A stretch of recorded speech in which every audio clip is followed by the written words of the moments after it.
Okay. Oh, wait. I think this actually worked the way that it was supposed to. So, hello. As long as everything is working the way that it's supposed to, we are now live. So, hello and welcome to everyone who is watching the Written Melanin channel, wherever this day may have found you. I'm so glad that you are here. I completely forgot the rest of that, but oh yeah, my name is Chelsea, and I'm here to bring some melanin to your pages. There we go. Forgot to introduce myself, but we are here. It is Tuesday. It is cloudy outside, and you know what? We made it, and I'm only like 5 minutes late, which honestly, I feel like that's a win. I feel like that's a win. So, shout out to everyone who is already in the chat. Jay Monet is here. Benjamin is here. Hello. Good morning. I hope you guys are doing well. I'm living. I am surviving. I am here. Let's see here. Angels of Power is also here. Good morning. Lot is here as well. Good morning. Good morning. Let's see here. The chat is not working, so I'm not sure why. This feels like a bin question.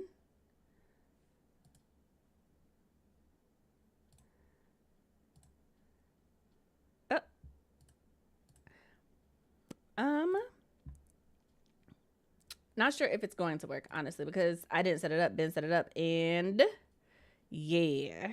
If it's not showing up, I don't know what to do about that. I literally do not know what to do about that. But anyway, let's see here. Ash is here.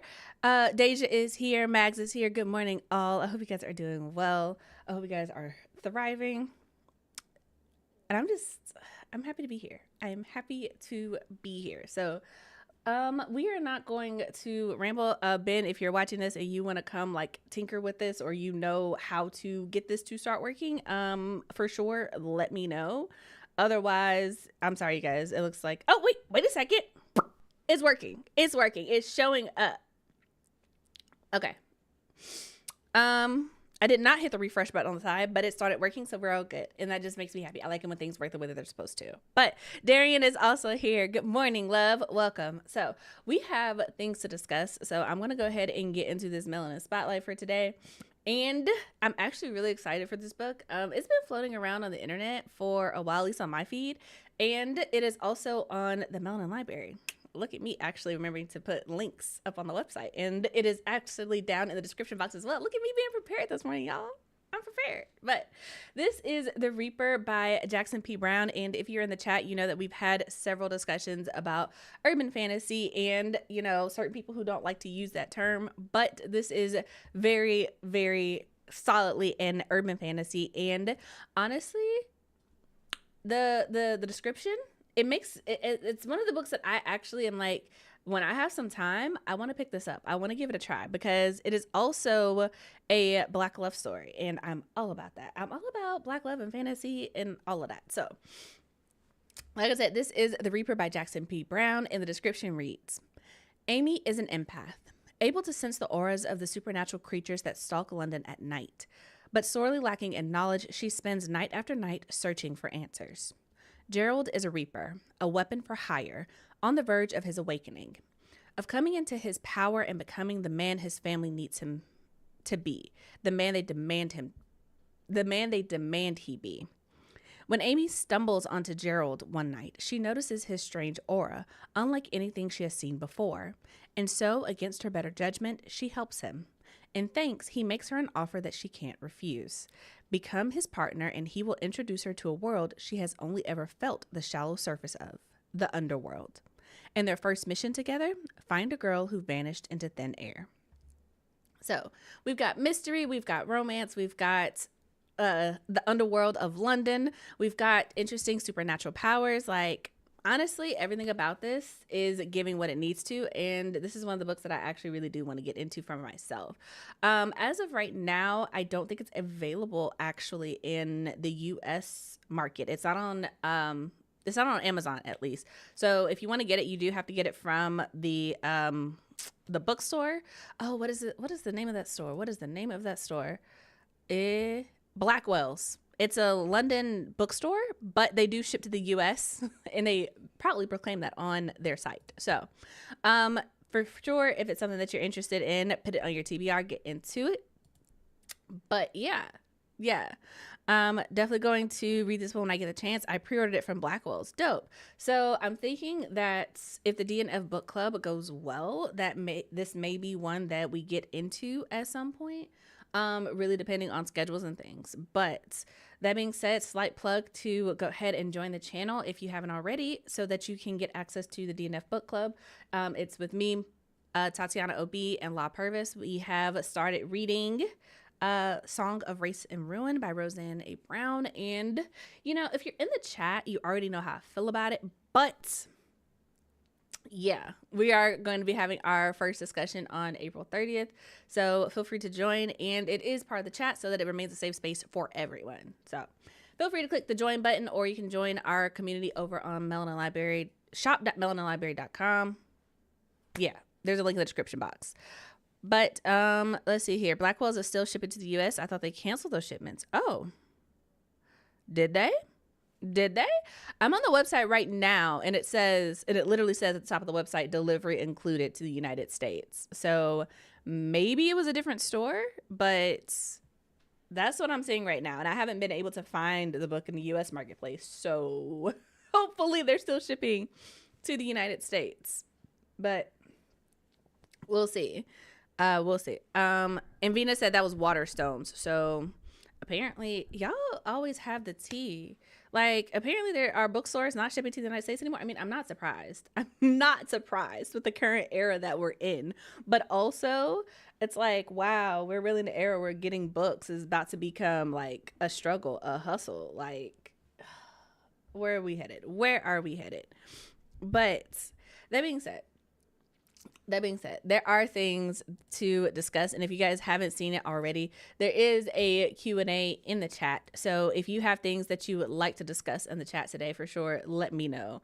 But that being said, I saw an interesting conversation when I was scrolling threads, and there is a link down the relevant links in the description box. But I want to talk about like author events specifically, because I feel like there was a really interesting take that the person in the quote had, right? I'm with Darian. I hate this dimension. You know what? Okay, I'm going to get into this author events thing because I really do want to talk about it, but I'm going to say this before I get distracted. It is kind of crazy being a millennial, because I keep seeing these like TikToks where it's just like, everyone's like, oh, what are you going to do? And it's just like, I don't know. Are we living through yet another once in a lifetime event? Because we've been through a lot of those at this point. It's not even novel anymore. It's not even like, ooh, pay attention, this is for the history book. It's like, I would actually like to live through an era that does not need to be documented for future generations. That would actually be fantastic. Because it's just like, yeah. But I'm not gonna get into what's happening in the United States on the live, but it's just watching it in real time. It's just like, wow, this is crazy. This is where, like, y'all ever feel like this is what it must have felt like to be in Pompeii when the volcano exploded, and like you just sit in your house and you're like, there's nothing I can do. Like, you're just literally watching the lava come towards you, because you're just like, what am I gonna do? Run? Like, there's no outrunning it at this point. But yeah, let's see, the thread you linked got deleted. It did? Ah, man, that's crazy. That sucks. But basically, I should have took a screenshot. I didn't, because I didn't think they were going to delete it. But they were getting a lot of replies, so I'm not surprised. But essentially, the person was like, if you are... somebody asked for like advice or whatever, right? Regarding like author events and things. And basically somebody quote replied and was like, hey, if you're a debut author, like, you don't need to be doing any like solo signing events, because signing events, author events like that are specifically for your fans. And so if you're a debut, no one's coming because you don't have any established fans yet or whatever. And so instead of getting on the internet and like being like a pity party, like, oh, nobody came to my signing, sad face, teary eyes, just like go home and write your next book. And then when you release your next book, then you can have your author signing and events and things. Right. And obviously this has like mixed reviews. Right. But I was also kind of thinking about it, and because I've done several author events at this point in my life, right? Also, shout out to Andy who is here. Good morning. Also, AK Harrell is here. Welcome. This is my first time catching a live stream. Hey, welcome. Love the channel from Cleveland. I'm glad you can make it, love. We do this every other Tuesday. I'm always here on Tuesdays running my mouth, so I'm glad that you could be here. And also, this is your friendly reminder for anyone who's here. If you haven't tapped the like button, go ahead and do that. It does not hurt you, and it lights up when you click it. So, I mean, that's cool. That's cool. But yeah, at this point in my life, I've done several author events, right? And so I was like, yo, this is such an interesting take, because if I had not done an author event for We Are the Origin, I can say for a fact that I would not have sold as many books as I did. And I feel like doing that kind of, or that take rather, of being like, oh, if you're a debut, you should not be out here doing author events, I feel like it's such a unique take, and it kind of discounts the importance of like talking to other humans in reality, right? Because obviously, I mean, literally, we're doing a live stream right now, so we're all talking to each other through a computer screen, right? There is that very real reality of like connecting and networking with people and interaction that is just like, it has to be through a digital space. But there's also real value in being in actual human spaces, talking to people face to face, and just getting the full experience of like people being there and facial expressions and, you know, the full breadth of human interaction, right? And it's just one of those things where I was like thinking about it, and I was like, I wonder how many authors really have this like mindset of like, I can't do an author event because I'm not well known, or no one's going to come, or, you know, so on and so forth, right? Also, shout out to Bianca Newby who's here. Good morning, love. Welcome. I'm glad to see you in the chat. I hope you're doing well. I hope you're thriving. But yeah, it was such an interesting take, because I feel like as a debut author, I feel like one of the most powerful things you can do is to do a book event, is to put yourself out there, because the hardest thing to do as an author, especially if you're an introvert, like if you're an extrovert or an ambivert, or you don't have like any anxiety around talking to strangers, like this probably doesn't apply to you. But if you are an introvert, and a lot of writers are, and you feel more comfortable behind a screen, I feel like doing an author event is really beneficial and really powerful, because you do get to talk to people, and you do get to see people actually getting into your book and excited to see you, and understanding that what you're doing in isolation isn't this thing that is going to go completely untouched in the world. Like it, your writing matters, and seeing that is so important, especially when you are an indie author on top of all of that, right? Because you never know if someone is going to pick up your book. You never know if they are going to read it. But to see someone hold the physical manifestation of your creativity and flip through it and see their eyes light up because they're talking to you, the person who created it, and they're like, will you sign my book? And they're talking to you about it. It is a completely different experience that really, it not only feels like you're creative well, because I think also talking to humans is important to like, you know, I don't know, keep in the back pocket for later. You know, talking to people is important, but it's also that reality of like, sometimes you need motivation, and you could have the best support team, and there is still nothing like seeing a stranger who knows nothing about you walk into a store, pick up your book, and be like, yeah, I want to spend money on this, and then like start to read it. It's like the craziest thing. Let's see here. Vina said, I mean, if the book was barely promoted and people haven't read it yet, the author signing is going to be empty.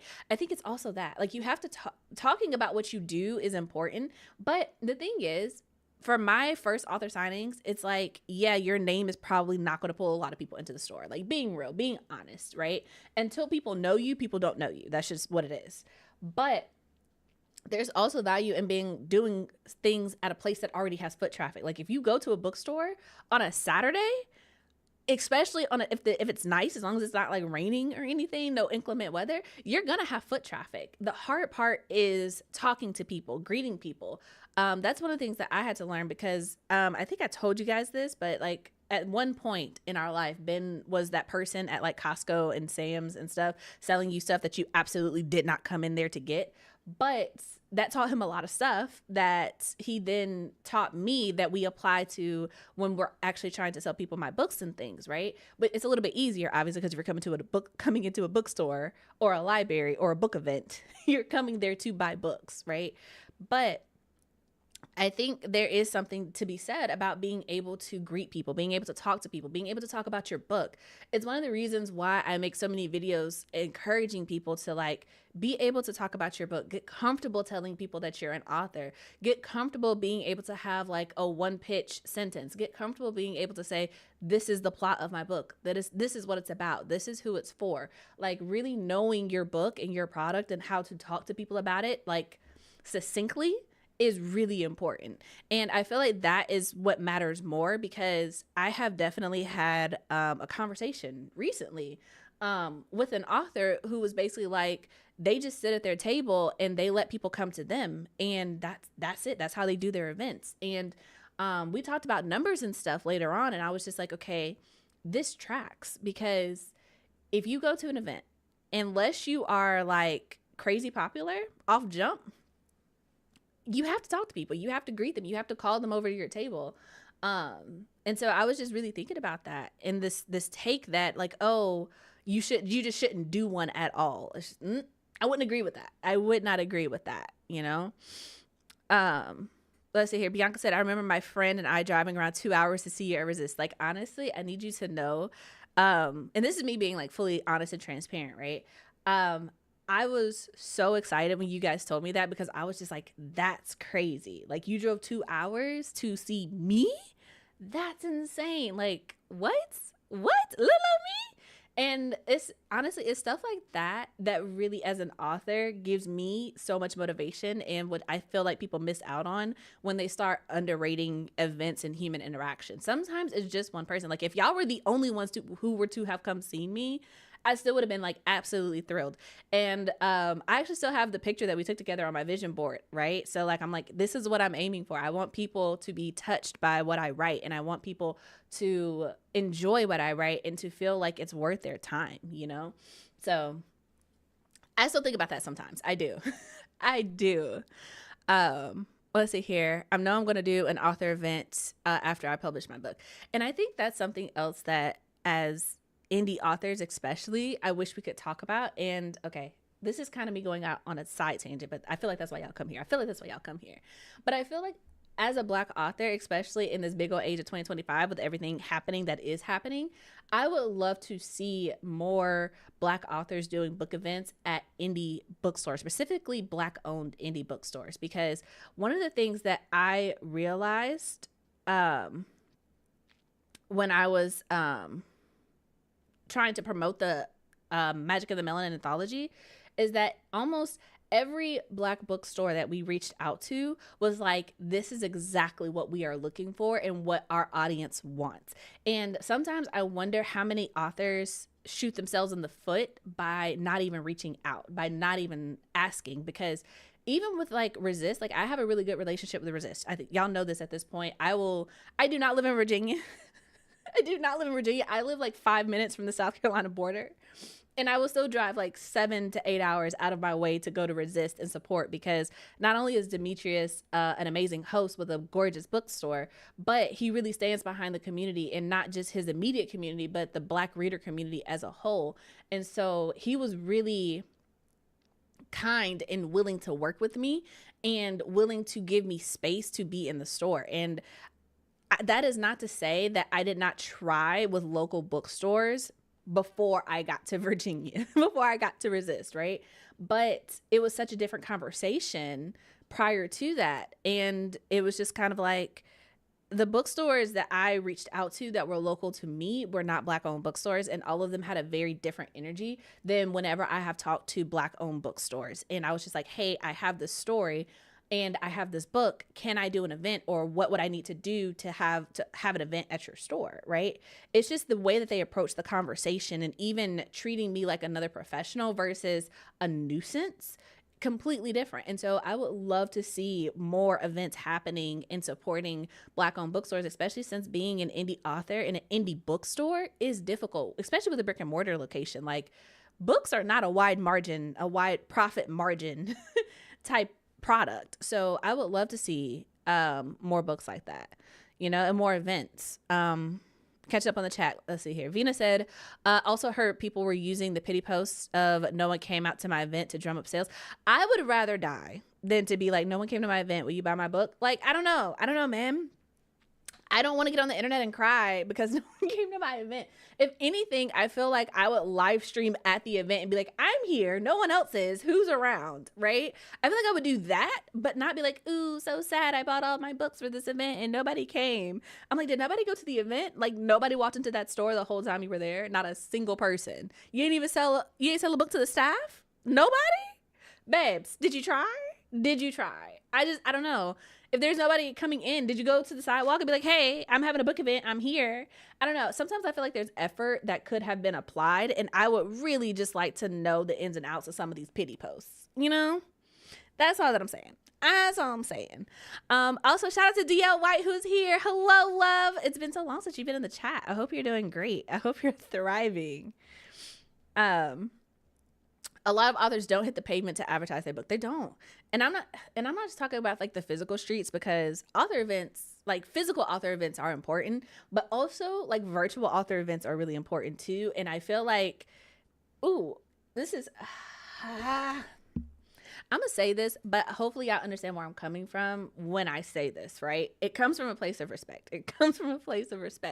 But I feel like a lot of authors kind of expect this they will find me approach, and it's just like, that's not how it works, because there are so many people that I have met who do not talk about their books, who do not know how to say what their books are about, who do not know how to actually talk about their book in a clear, concise way, who do not know how to market. Because one of the things that I think about all the time, and this is actually advice that DL gave me with We Are the Origin, and it was on Twitter, and it was kind of a passing comment, but she said, drop the link because no one is doing the work to find where your book is. And when I tell you that advice stuck with me, it is something that I think about all the time. Every time I make a post, I'm always like, I wish there were more people who would just drop the link to their book, especially indie authors, especially if it's available on your website. Instead of sending people to like Amazon, if you want people to buy from your website, give them the link to your website. Like, talk about your book. Tell them that, hey, my book is about this, this, and this. And that's it. No rambling, just very clearly and succinctly. And that means so much, because when I tell you, I've had conversations with people who were like, my friend told me about your books, or I've seen your videos, or recently, like my personal experience within this past week, right? I started a Substack, and then there were people who were following me who were like, hey, I've been following you for a really long time. I literally just made a Substack like this week. And it's just like, they follow me on other platforms, and they recognize me from the way that I introduced my books. And because one of my things is, I always say I write books about Black girls who aren't all that nice. At this point, it's part of my branding. It's not going anywhere. Even if it's not on TikTok, it's part of my branding. And so people were literally like, oh, I've seen you, I know you, I'm immediately going to follow you because I care. And it's just like, that to me kind of solidified that it's just like, one, what I'm doing as an author and what I'm doing with my platform, it matters. There are people who care and who are invested, right? Like you guys in the chat and everybody who's joined the channel. Slight plug if you haven't already. But it's just also the fact that like, the consistency and the showing up and the talking about my book and being consistent and trying to like, I don't want to say market it, but like living fully in the fact that I am an author and this is part of who I am, right?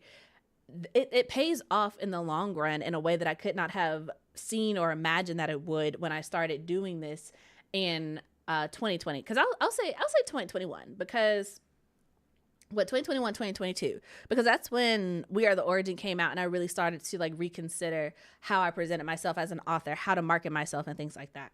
But yeah, you have to hit the pavement. You have to hit the pavement. And DL was like, word, always include a link, and I never link to Amazon if I can help it. Yeah, I mean, that's a big thing that I feel like a lot of authors or indie authors are kind of shy about, especially when they do sell direct.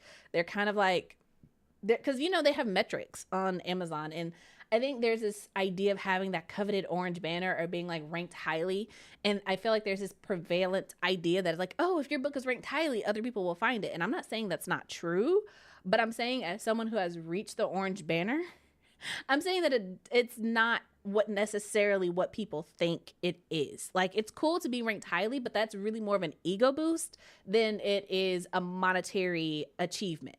Because I always promote my website, because I'm like, if I sell one book on my website, that is a lot more money that's being able to be reinvested into the next book than anything that I sell on Amazon. And they are the exact same price on my website and Amazon. But it's kind of like, okay, this is kind of like an obscure reference, but I don't know if you guys remember it or not. But there was, I don't remember what year it was because I'm getting old, but at one point there was a beef between Remy Ma and Nicki Minaj, right? And then Remy Ma dropped this single or whatever, this diss track, right? It was called Sheether. And basically she just kind of went ham. Not even gonna lie, she kind of went ham. But in it, she was talking about how she's independent, and so she owns all of her masters, so she does not have to work as hard, and how Nicki Minaj's money has to go through so many people before it gets to her, so she has to do all of these things, right? She has to go on tour, she has to do all of the extra stuff. And Remy Ma was like, she ain't gotta do that. She, like, if she doesn't want to, she doesn't have to do it to make the same amount of money, right? And I feel like in a lot of ways the same thing applies to being an indie author. Like, if you get it from me, like, buying it from me directly is like Remy Ma. Like, I own it. Like, I'm delivering it straight to you. There is no middleman. There is no extra person taking a cut. At most, I have to pay processing fees, right, for the payment processor.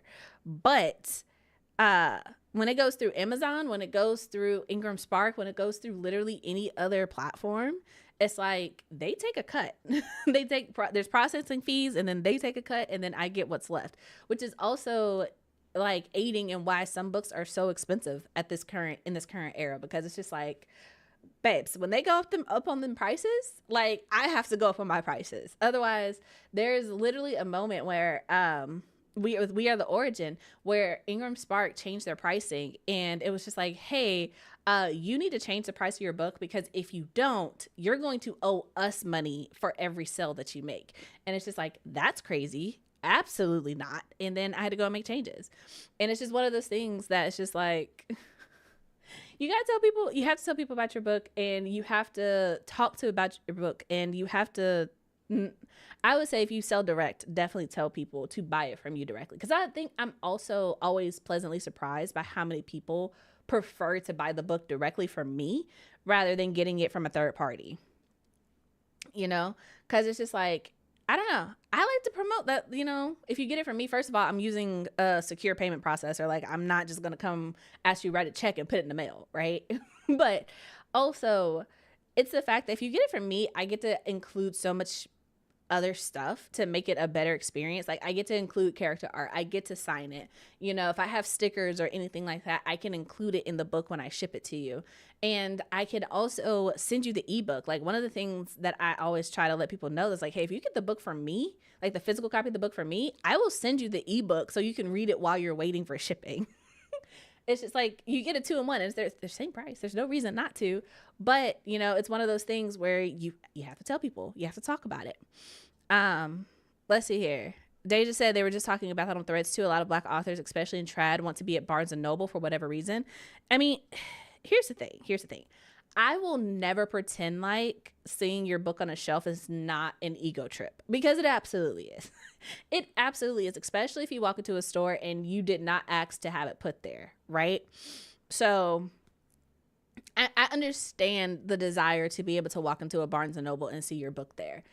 However, and if you've met me, if y'all been on this channel, if y'all seen the Melanin Library, if you've had listened to me for more than 2 seconds, then you'll know that I am a huge proponent of not being anywhere that nobody don't want me. So while I think it would be amazing to see my book in a Barnes and Noble, like, yeah, for sure. I'm not gonna pretend that it wouldn't be. I am also not going to beg Barnes and Noble to have my book there. Like, never. And on God's green earth, absolutely not. Absolutely not. Because if you don't want me there, I don't want to be there.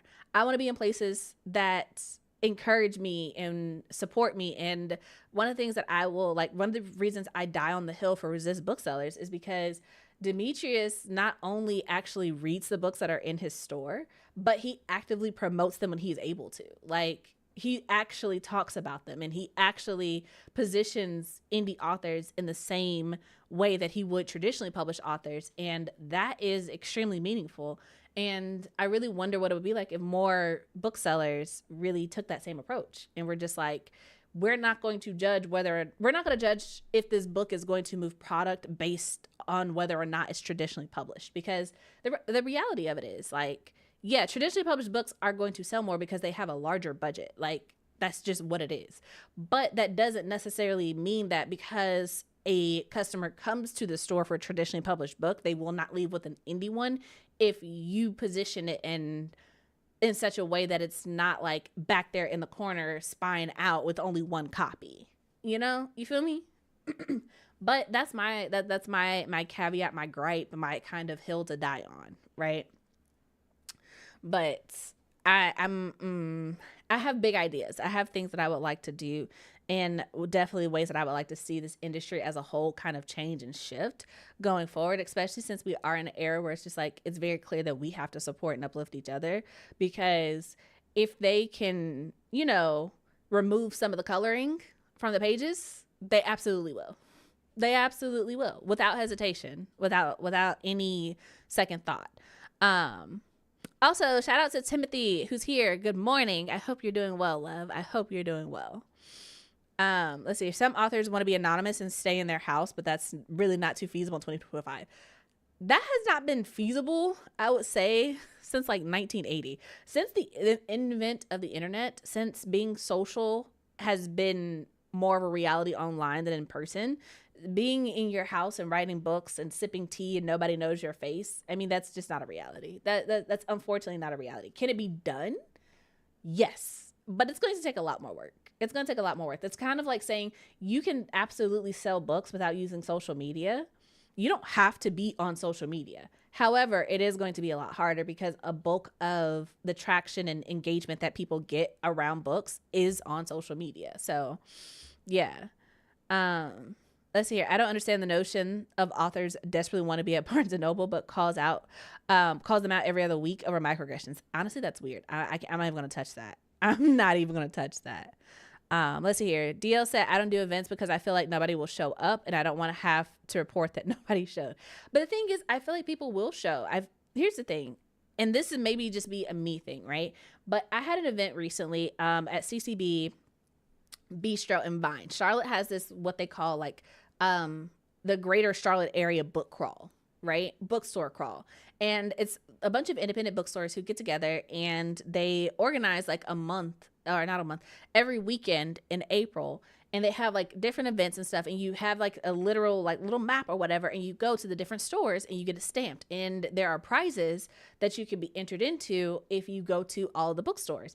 And so to capitalize off of this, the bookstores host authors at different times throughout the day so that as you're going to the stores and you're searching around, you also have like actual author signings and events there. And so I was one last weekend and it was definitely, I'm not gonna lie, it was something that I did not know how it was going to go, because if y'all didn't know, you know, my books, they look like this. They got black girls on the cover.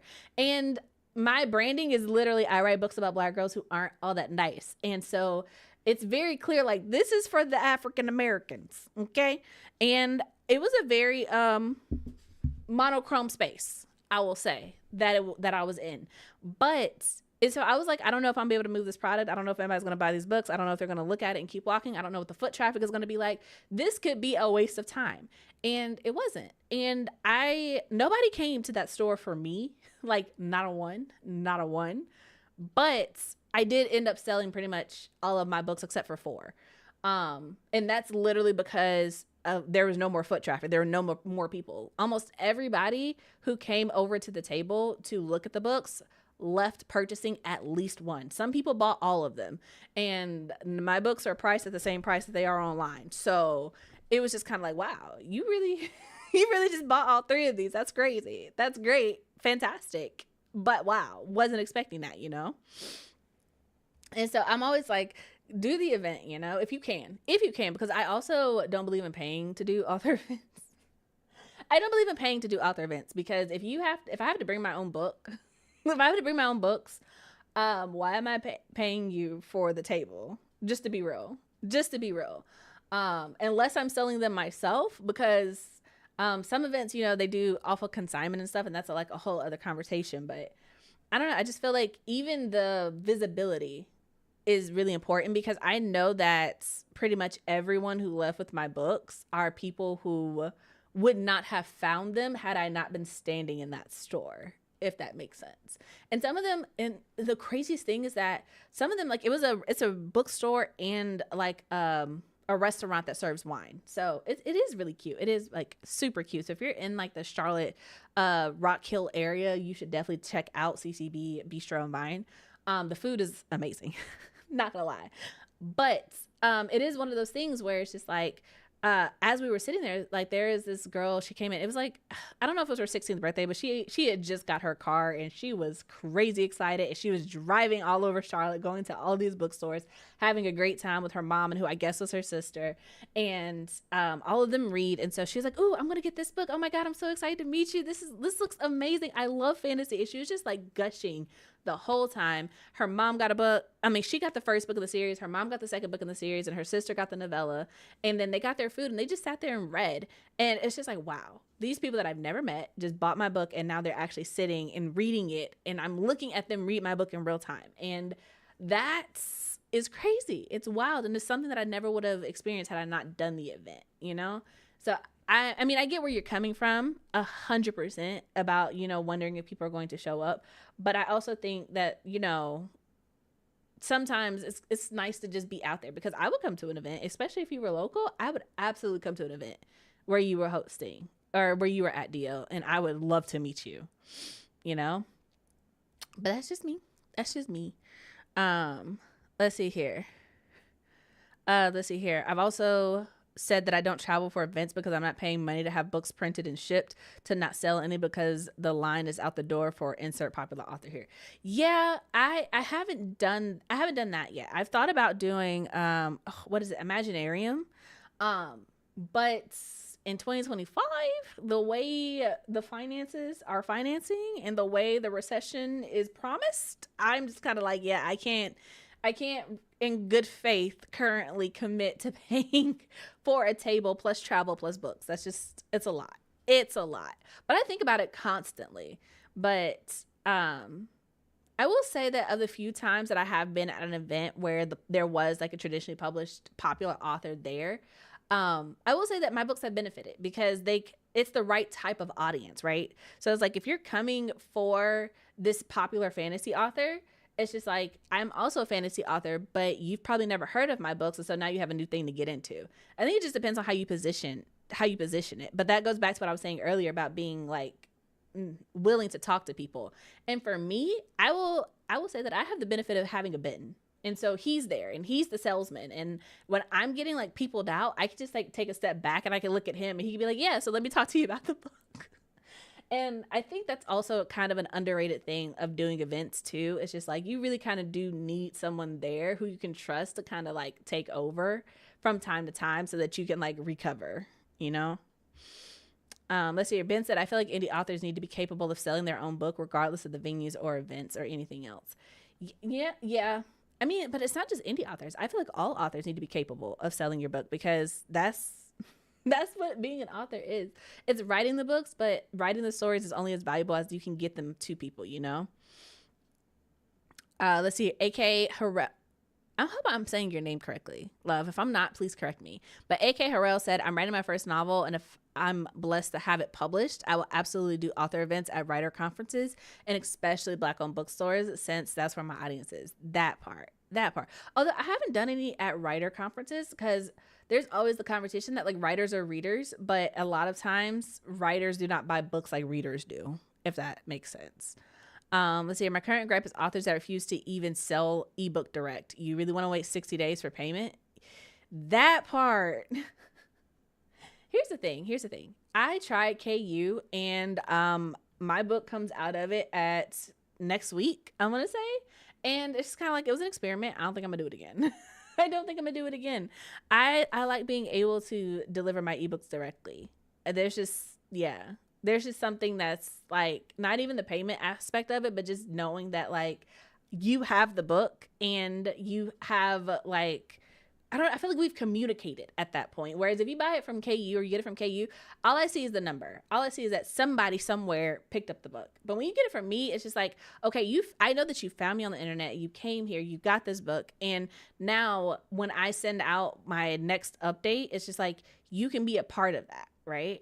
I don't know. I just feel like it's more of an experience when you get it directly from the author instead of going through a third party, you know? Let's see here. I do reserve the right to gripe about books that should be out on the sales floor but aren't, like Vanessa Miller's new release or Bernice McFadden's memoir. It should be on the floor, not in a box.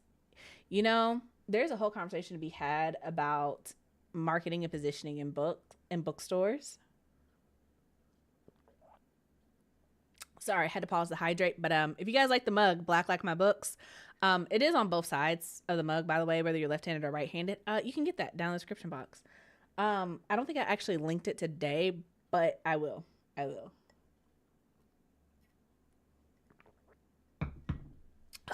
water is good. Jesus, that's good. Oh, okay. Y'all know I can't do two things at one time. So give me 2 seconds to add the mug down in the description box. There we go. Okay, so you guys should see it now, and if not, you can refresh the page and it should be there. But yeah, let's see here. Pre-ordering is one thing, but wait after it's out. Come on, at least be professional towards your customers. Let's be real. Authors want to write and that's it. They don't want to market or sell or promote. That's why they think they want a track deal, because they think a publisher does everything else. They don't. Ooh, that's a word. That's a fact. The thing is, I've talked to so many authors on the podcast who are traditionally published, and I feel like the outward perception of what being a traditionally published author is completely different from what it really is. Because in so many instances, being a traditionally published author is just like being an indie author. The only difference is you have access to people who have connections. That's it. And when I say you have access to people who have connections, that doesn't necessarily mean they always use those connections in your favor. It's like you exchange a little bit of your creative freedom to be included in conversations that you wouldn't have had access to before. It's literally like signing up for a membership, and instead of paying them, you're giving up some autonomy with your book. And that could be really good for you, or it could really backfire depending on what you're being asked to give up and what you get in return. Like, it's great if you get marketing dollars, but you are not promised marketing dollars. It's great if you get a publicist, but you're not promised a publicist. It's great if you get to do events and they fly you out. None of that is promised. It's great if you get a pre-order campaign. That is not promised either. It's great if they get your book into Barnes & Noble. That is not promised either. Like, there are literally no promises made in traditional publishing. And I feel like there's this idea that if you can just get through the door, if you can just get that deal, if you could just get in, all the problems will go away, and then your agent or your team will handle everything else. And it's just like, everybody that I've talked to is like, that is not the case. That is not the case. Like, for sure, there are definitely some exceptions to the rule. And I know some people who are exceptions to the rule. But that's why they are exceptions, and everybody cannot be the exception, you know? And you really have to like be blowing those numbers out of the water. like crazy numbers, like, you know, selling, you know, 6 figures amounts of books on a regular basis, like in a short period of time. And if you're not doing that, then that red carpet does not roll out for you. And it's just like, being an indie author is a lot of work. I always hear people say that, like, I don't know if I can be indie. I don't know if I can like self-publish. That's a lot of work.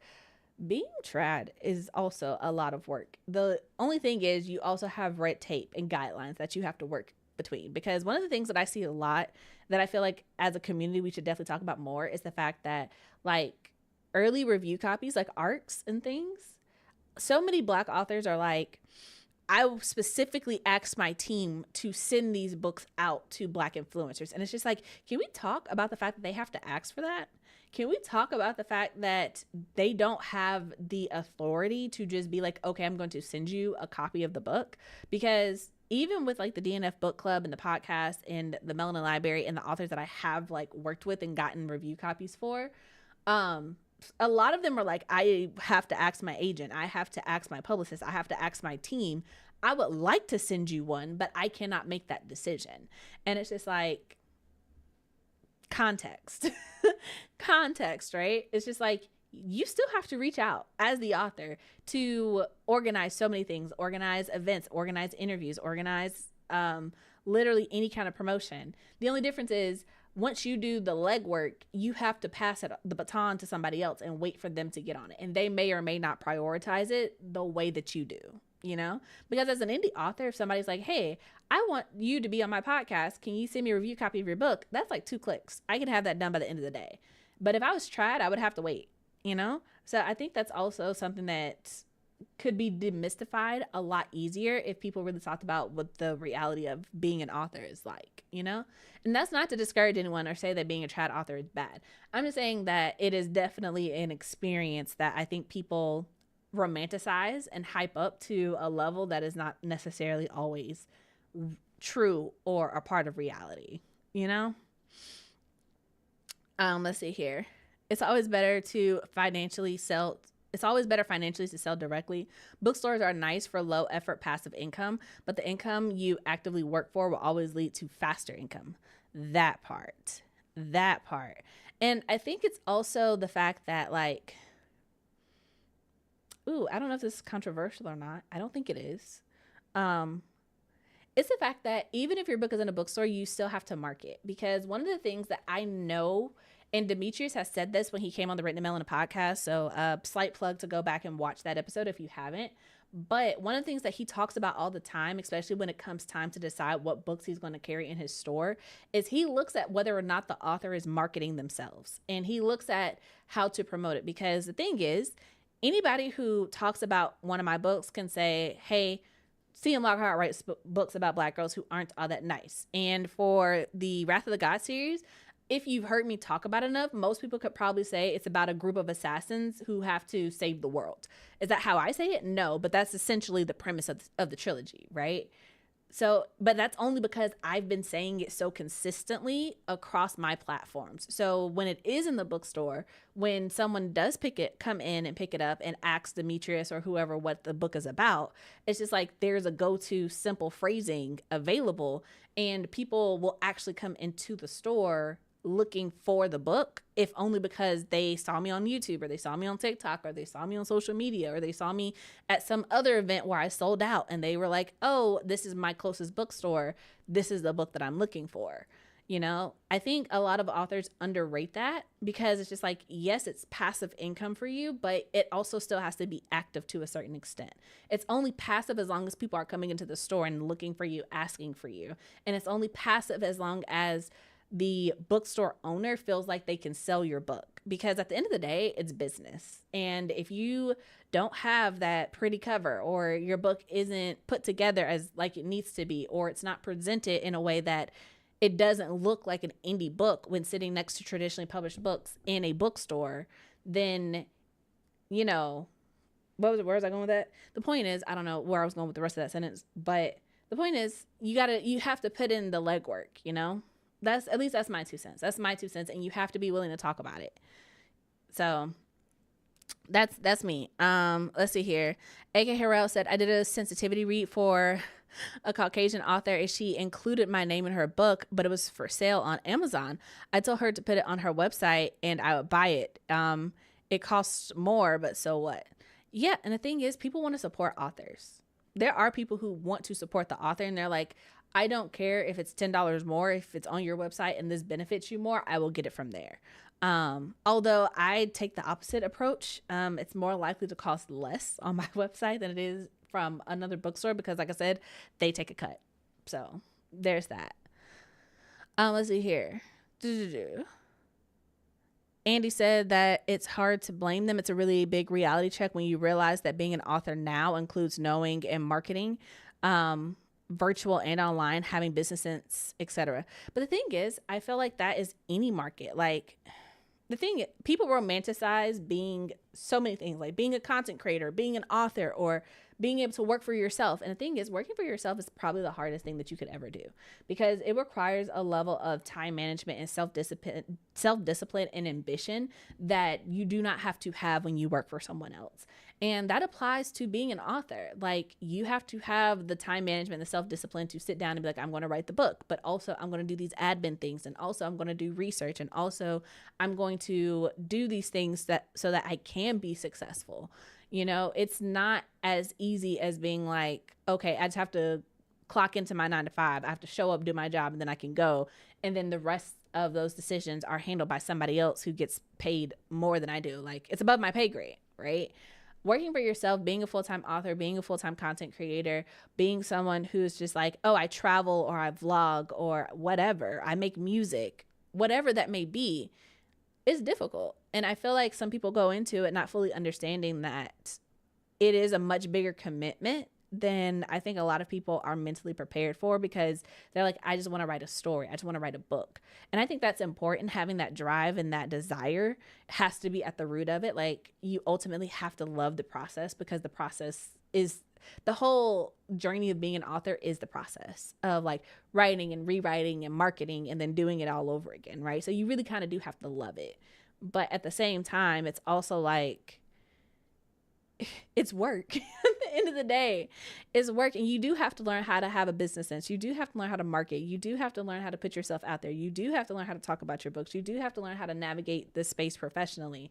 But the same can be said of any job. If you go into the corporate world, you do have to learn how to dress. You do have to learn how to learn corporate speak. You do have to learn how to send that email. You do have to learn how to navigate, this should have been a meeting, or this should have been an email type meetings, you know? I feel like there's always context to everything that you have to learn, and being an author is the same thing, you know? But when you're like, hey, I'm not going to learn how to market my books online, or I'm not going to learn how to talk about my books because I shouldn't have to, that's like being like, oh, I'm not going to learn how to dress for my job because I shouldn't have to.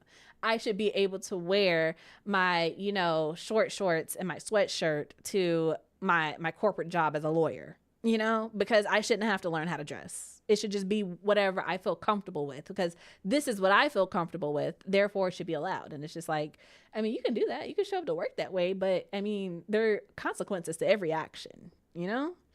But that's my rant. That's my TED Talk. Thank you for listening. Okay, Ben said some events aren't financially feasible and they are just basically marketing giveaways and fan meetups. Yeah, something, and I feel like that's important too, but we can talk about that in the after chat. Somebody just remind me to talk about that in the after chat. Let's see here. Having a partner for events that can give feedback on your interactions and help pick you up when you stumble or just get your water when you need it is crucial. That part. Look, let me tell you, that last event, I was tired. We were standing the whole time. Ben was the one who got the water. He was the one who got us some stands to prop up the books when the stack started getting low. When I started stumbling, and I was like, what are words? What are words? I think I stumbled over the title of my book. I stumbled over my name. I was just like checked out. I was wrung dry. And he was like, I got it. Having someone like that is really extremely helpful. Extremely helpful. Let's see. Philly has a bookstore crawl too. Dope. You should check it out. I mean, you never know who you'll meet. I would love like my personal to-do list is to visit Philly. I would love to visit some of the bookstores up there as well, but that is definitely one of the things that I would like to do. Let's see here. I'm looking at being trap published, but I don't have any expectations that I won't have to market my book. Writing a book is thrilling, but publishing one is business, plain and simple. So you get it. You get it, love. It's exactly that. And here's the thing. even though I talk a lot about being trad versus indie, I am not anti-trad. I'm not necessarily pro indie. I am pro do what is right for you, because for some authors, being trad is absolutely right for them. And I support that. Do what is right for you and your journey. I am indie currently. So it's just like, that is what's right for me and my journey. I needed to learn the process. I like having full control and figuring out and getting comfortable with everything. And so now if I ever do go trad, I'm like, okay, at the very least, I understand how this whole system works. So yeah, I don't want to be gaslit being like, oh, we can't do this, this, that, and the other. Lies. I know it can be done. I've done it. I've done it. You know, but that's just me. That's just me. If you promote clearly and consistently, it shows others how to do the same on your behalf. And I feel like when you promote clearly and consistently, it shows others that you're passionate about your book and that you actually put effort into this. One of the things that I always say a lot when I do the podcast is I always tell people, like, practice your pitch, because when you are clear and concise, you can be like, hey, my book is about a group of assassins who work together to save the gods in their realm from destruction. When it's clear and concise and you're not stumbling over it, you sound like you know what you're talking about. And when you sound like you know what you're talking about, the book inherently sounds so much more interesting than if you're like, my book is about, like, you know, it's got assassins, and, you know, it's got like multiple gods, and, you know, they're going on this adventure. Like, immediately you're more checked out than if I'm like, they're going on an adventure to defeat a time being that the gods cannot control, right? Okay, sounds a lot more interesting when you are practiced, clear, and you say it consistently. Because once somebody hears something multiple times, it sticks with them, you know? Let's see here. DL said, I offer better than retail pricing. I also almost always have pay what you want pricing enabled, and people willingly pay more. See, I haven't got to that part yet. But yeah, that's valid. One of the things that I have on my website is I have, like, when you check out, it's like, oh, do you want to donate? And I was honestly surprised by how many people are like, yeah, I'm going to get the book, but I'm also going to follow this up with a donation so that you have more funds to reinvest into this, you know? So yeah, that's 1,000% why I don't travel for events. I will never make what I spent to hang with readers. Yeah, yeah. I feel like the only time I really profit from doing an event is when the bookstore purchases the books for me, right? And so all I have to do is, like, show up at the event. If all I have to do is pay for travel expenses, it's like, okay, yeah, I'm winning. But when I'm like, I have to travel for the event and provide the books and y'all get a cut, nah, we got to talk about this. But yeah, traveling for events generally only works if you are paid to travel, make enough to write the travel off, or the event is somewhere you were going to travel anyway. Facts. Ben gets it, and Ben knows because he's the one who is the financial operations manager for Written in Melanin, so he knows way better than I do. He runs the numbers to be like, no, Chelsea, you should not do this event, actually. But that being said, you guys, it is now 12 o'clock. We're going to start moving over to the after chat. If you don't know, the after chat is the unfiltered chat after the chat, where we talk, we get a little bit candid, we hang out. It's fun. It's a good time. You can get there one of two ways. You can join the channel. Click that little join button down at the bottom of this video. Sign up. $5 gets you into the after chat. $10 gets you to the D&F book club, which our first meeting will be on April 30th. We're reading a Song of Race and Ruin by Roseanne A. Brown. And yeah, or if you would like to not go through YouTube, you can go to shop.melaninlibrary.com, and there is a become a member option on the site, and you can join through there, and it gets you the exact same thing. Both ways get you into the Discord. Both ways get you into the after chat and or book club, depending on which tier you sign up for. And if you're an author and you would like to have regular meetings with me to talk about your journey, you can also just sign up for the $20 tier on our site. And once a month we'll meet, we'll talk about your books, your journey, and whatever it is that you want to discuss regarding books, publishing, being an author, all of that good stuff. So this is your reminder to sign up, support how you can, how you want to. And yeah, I will be back next week, same time, for some writing sprints. Ben coming through with a link in the chat. So get into it if you would like to. I'll be back next week for writing sprints. So if you want to write with me, I'll be here at 11 o'clock on Tuesday. And if you would like to write in the chat, we do writing sprints every Wednesday if you do decide to join the channel and support. So Wednesdays at 7 o'clock in the Discord and Tuesdays at 11 on YouTube. So that is it. Thank you guys for being here. Thank you for supporting. Hopefully you enjoyed this Melanin Chat. If you did, please tap the like button, subscribe to the channel, turn on the notifications so you don't miss when I do this again. And that is it. Thank you guys so much for being here. And until next time, I hope your days are lovely and your books are interesting. Bye, you guys.